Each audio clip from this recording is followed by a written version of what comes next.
Vamos falar um pouco sobre a história da arte, iniciando um pouco com a arte na pré-história. O ser humano, então, sempre procurou representar, por meio de imagens, a realidade em que ele vive, pessoas, animais, objetos e elementos da natureza, e os seres que imagina divindades. As artes visuais, como desenho, pintura, grafite, escultura, a literatura, a música, a dança e o teatro, são formas de expressão que constituem a arte. Dessa forma, as primeiras expressões artísticas envolviam figuras feitas então pelo ser humano, desenhadas em paredes de rocha, sobretudo em cavernas. Esse tipo de arte é chamado então de rupestre. Dentre as pinturas rupestres, destacam-se então as chamadas mãos em negativo e os desenhos e pinturas de animais. Nos desenhos e pinturas de animais, chama a nossa atenção a questão do naturalismo. O artista pinta o animal da forma como via, reproduzindo a natureza tal qual continha em seus olhos. No último período da pré-história, o Neolítico, iniciou-se então o desenvolvimento da agricultura e a domesticação dos animais. Então, essa mudança para uma vida mais estável permitiu então originar as sociedades atuais e também teve reflexos na própria expressão artística. O artista do Neolítico passou a retratar a figura humana em suas atividades cotidianas. O ser humano, no período Neolítico, desenvolve então técnicas como a tecelagem, a cerâmica, a construção de moradias e, além disso, já produzia fogo e começou a trabalhar então na fundição de diferentes metais. A arte no Egito. O aspecto cultural mais significativo então na arte egípcia era a religião, que tudo orientava.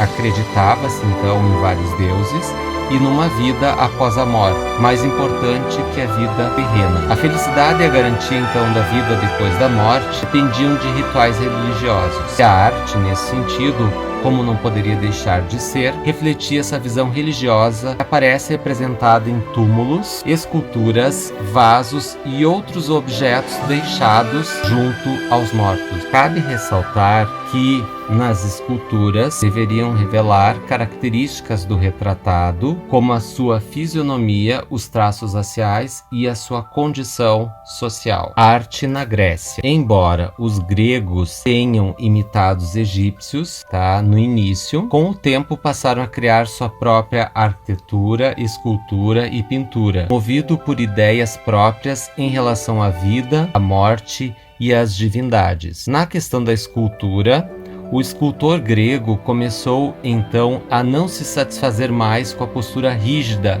e forçada de suas esculturas. Dessa evolução resultaram trabalhos como a obra Efebo de Critios, que representa uma nova forma então de fazer escultura. Em vez de olhar bem para frente, como Pouros, o Efebo tem a cabeça ligeiramente voltada para o lado. Em vez de apoiar-se igualmente sobre as duas pernas, o corpo descansa sobre uma delas, mais afastada em relação ao eixo de simetria. Mantém-se neste lado o quadril um pouco mais elevado. Na questão da arquitetura, os templos são construídos então para reunir dentro deles pessoas em cultos religiosos. Na questão da pintura em cerâmica, a Grécia tornou-se uma forma especial de manifestação artística. Os vasos gregos, ou ânforas, são famosos pela sua beleza e forma harmônica entre o desenho, cores e o espaço utilizado para a ornamentação. As pinturas representavam cenas da mitologia grega e de pessoas em suas atividades diárias. As esculturas deste período apresentam como características bem diferentes das dos períodos anteriores. Uma delas é a tendência de expressar sob a forma humana ideias e sentimentos como paz, amor, liberdade, vitória, entre outros. Arte romana. A arte romana sofreu influência de gregos e etruscos, que ocupavam então diferentes regiões da Itália entre os séculos 12 e 6 a.C.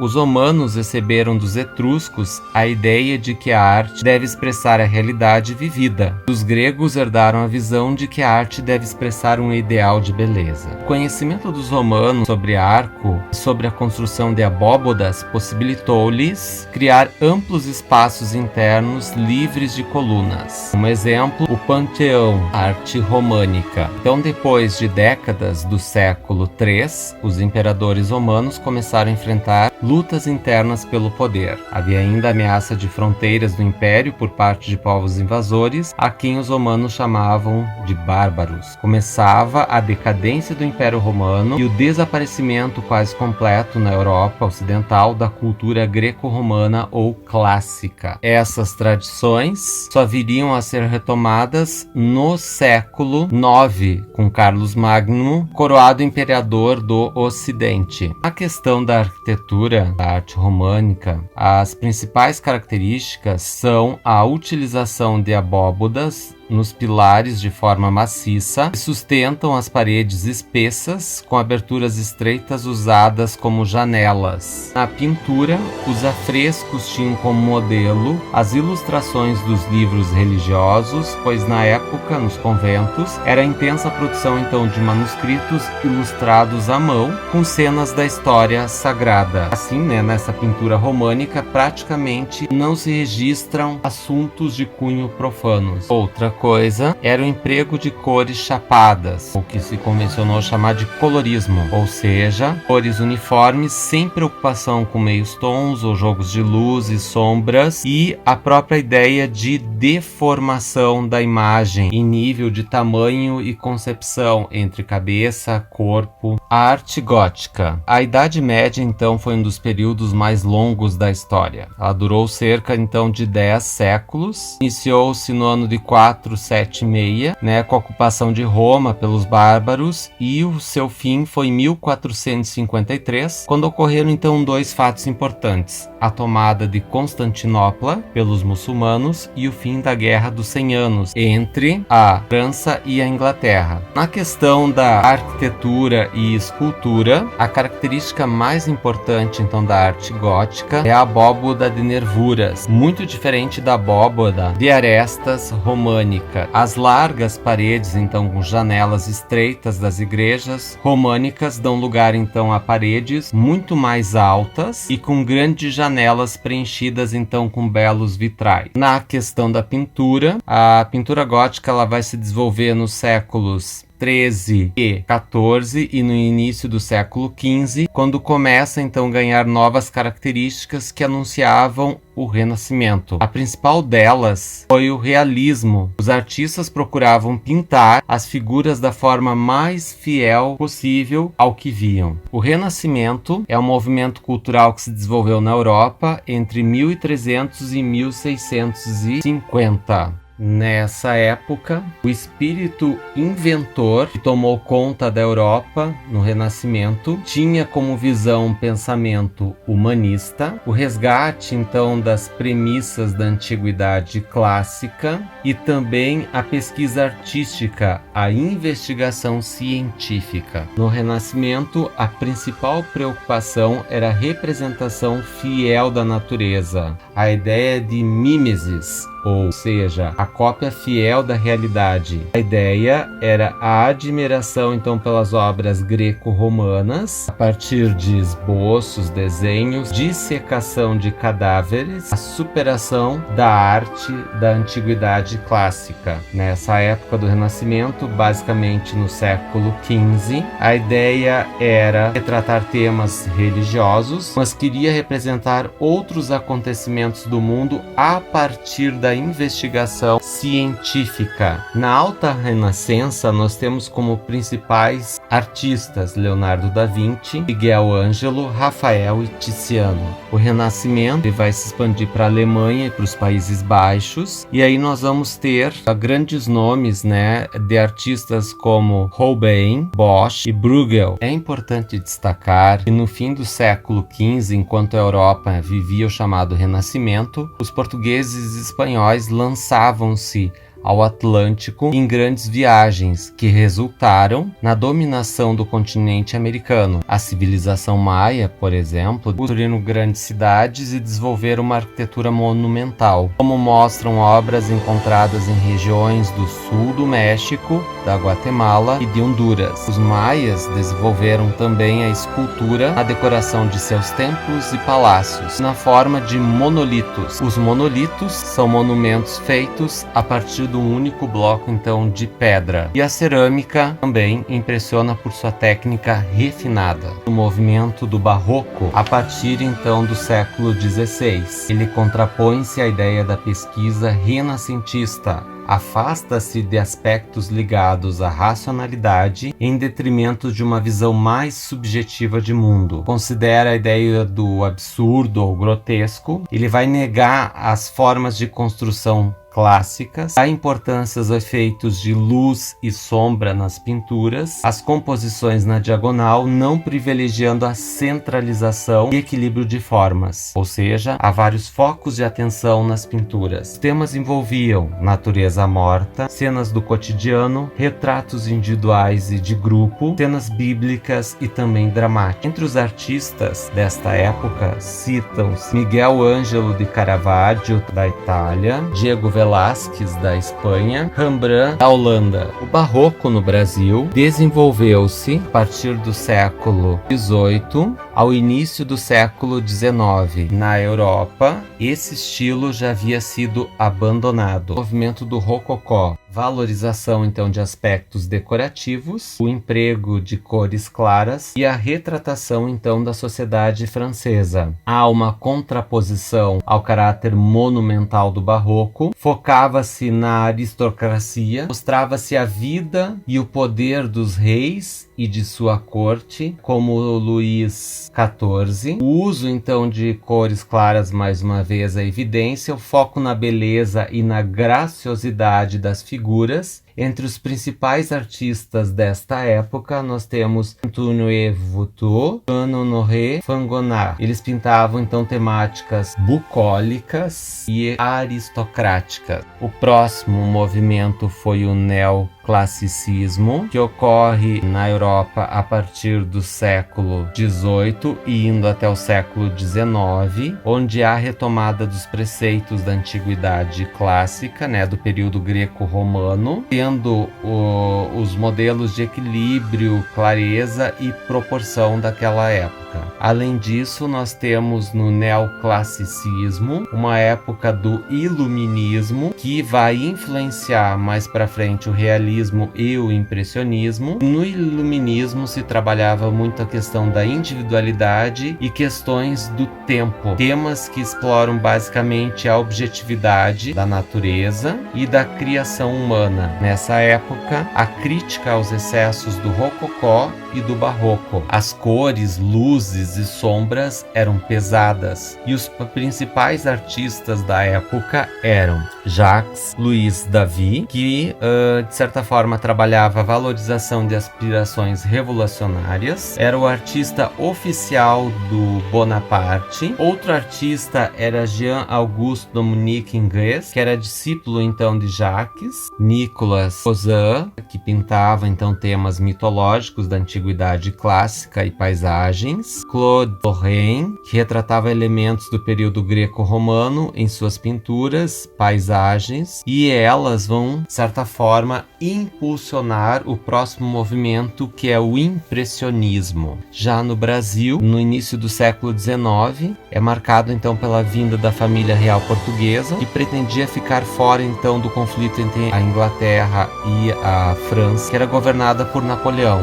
Então, Dom João VI e uma comitiva de milhares de pessoas desembarcaram na Bahia em 1808, transferiram-se para o Rio de Janeiro. Chega a missão artística francesa, chefiada então por Le Breton, ao Rio de Janeiro em 1816, e outros artistas que vão organizar a Escola Real de Ciências, Artes e Ofícios, transformada em 1826 na Academia Imperial de Belas Artes. A arte europeia sofre adaptações devido então às condições físicas e humanas peculiares então ao Brasil. Período imperial se cria então a AIBA, a Academia Imperial de Belas Artes, no Rio de Janeiro, que formava artistas eruditos. Entre os artistas formados pela AIBA se destacam então o Victor Meirelles, que em 1861 vai virar professor dessa escola, e o Pedro Américo, que também vira professor. Ambos são destituídos do cargo após a renovação e mudança para o ENB, ENBA, ou seja, a Escola Nacional Brasileira de Artes no período republicano. Impressionismo e pós-impressionismo. O impressionismo foi um movimento que revolucionou a pintura e deu início às grandes tendências da arte do século XX. Os impressionistas buscavam observar os diversos efeitos da luz solar sobre os objetos ao longo do dia, para registrar na tela as variações provocadas nas cores da natureza, dando vazão à forma pictórica, com manchas, pinceladas, cores. O principal representante do impressionismo é o Claude Monet, o Pierre-Auguste Renoir, que retratava pessoas ao ar livre. Na questão do pós-impressionismo, temos a simplificação então de figuras que não parecem fotografias, mas pinturas, a retomada da linha do desenho, e como principais representantes deste movimento nós temos o Paul Cézanne, vai influenciar depois o cubismo por meio da geometrização, o Edgar Degas, o Paul Gauguin, que retratava a vida no Tahiti e busca retratar uma questão mais primitiva e simplista, e o Vincent van Gogh, que vai influenciar o expressionismo. Ele trabalhava com o pontilhismo, a vivacidade de cores e uso de cores complementares. As premissas do pós-impressionismo, elas tratavam diretamente com a linha do desenho, a simplificação e a deformação das formas, e o uso de cores vibrantes ou cores puras. Vanguarda, que significa então algo que está além do tempo. É um movimento que acontece no século XX e não envolve somente as artes plásticas, mas também as demais artes. Buscava-se então com ela uma nova configuração da realidade, com elementos abstratos rompendo linearidade. O artista repensa a pintura pela própria pintura. Há a preocupação então com questões plásticas como cor, linha, forma e o próprio espaço pictórico. Os artistas estarão integrados a questões literárias, políticas e sociais. Dentro da vanguarda nós temos o expressionismo, em 1905, tendo como representante Henri Matisse, conhecido então como fauvismo ou fauvismo. As obras eram coloridas e com cores puras, procurava demonstrar a ideia de agressividade intensa com formas simples, deformações de linhas, e faz ponte entre a arte do passado e a arte do futuro. Cubismo, início então de 1907 até 1914, baseava-se então nos trabalhos de Cézanne e das esculturas africanas, a representação então bidimensional e a maior preocupação com a construção de formas na obra. As cores eram cada vez mais monocromáticas e nós temos na verdade alguns representantes desse período como o Pablo Picasso, que vai ser o precursor então da arte contemporânea, e o Georges Braque. O cubismo vai ser depois sucedido pelo dadaísmo, e nós temos como características a ideia do esgotamento das pesquisas envolvendo o cubismo, ele vai de 1913 até 1914, a presença da colagem, e nessa colagem elementos cotidianos invadem a tela e se misturam a tinta, a fundição com outros elementos imateriais, e o principal artista dessa época é Juan Gris. O próximo movimento é o futurismo. O futurismo também ele é dividido em etapas, de 1905 a 1909, a reflexão então de principais influências e suas premissas. De 1909 a 1914, a criação do manifesto então nas diferentes linguagens, já que o futurismo foi pensado por poetas como o Marinetti, a partir então do manifesto futurista, com a participação de outras linguagens artísticas. 1914 nós temos o que é a Primeira Guerra Mundial, e de 1914 a 1918 são desenvolvidos os pressupostos políticos que se sobrepõem aos artísticos, dado que nós estávamos num período de guerra. A partir de 1914 nós vamos ter o próximo movimento, que é o dadaísmo, vai sofrer influência de pintores italianos. O início das atividades dele começa então dentro do Cabaret Voltaire, em Zurique, com Hugo Boll e M. Hennings. A ideia não era trabalhar a arte sem o sentido, os artistas usavam máscaras como forma de protesto. Dada não significa nada, era para ser um movimento anti-artístico, quanto antiprogramático. A ideia era provocar o público,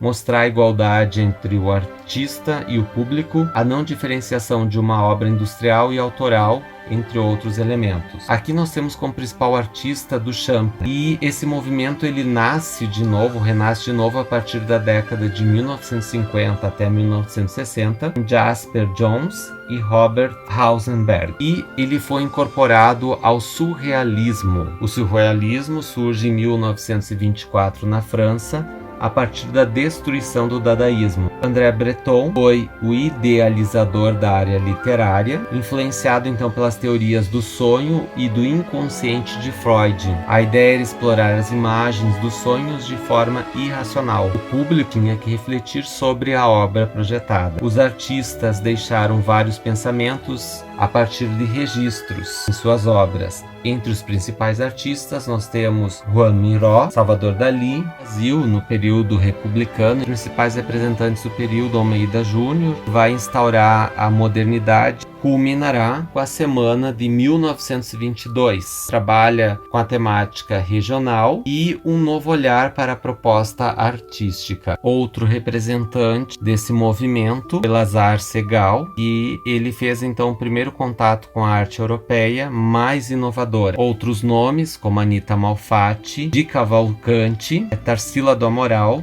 elas expressam a sua preocupação com os problemas sociais e com trabalhadores. Um exemplo significativo desse tema é o quadro Operários, de Tarsila do Amaral. A arte da segunda metade do século XX, ela perpassa então pelos centros urbanos europeus, que já estavam bastante recuperados dos danos causados pela Segunda Guerra Mundial, e a economia norte-americana crescia. Então, no decorrer desse século, foi também palco de inúmeros fatos que tornaram muito complexo esse período da história humana. Dentro desse contexto social, ganharam força inicialmente dois modos de expressão artística: a op art e a pop art. A op art significa arte óptica.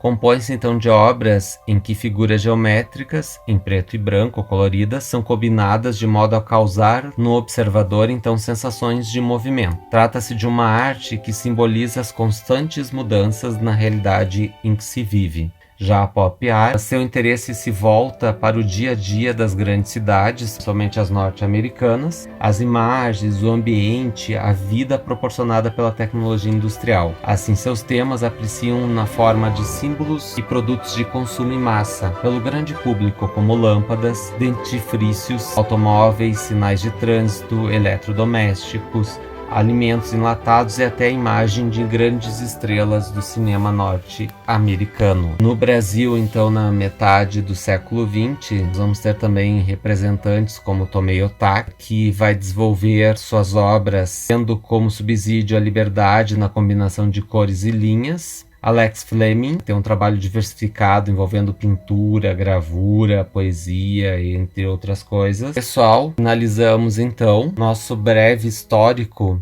sobre a história da arte. Espero que todos tenham gostado deste nosso vídeo.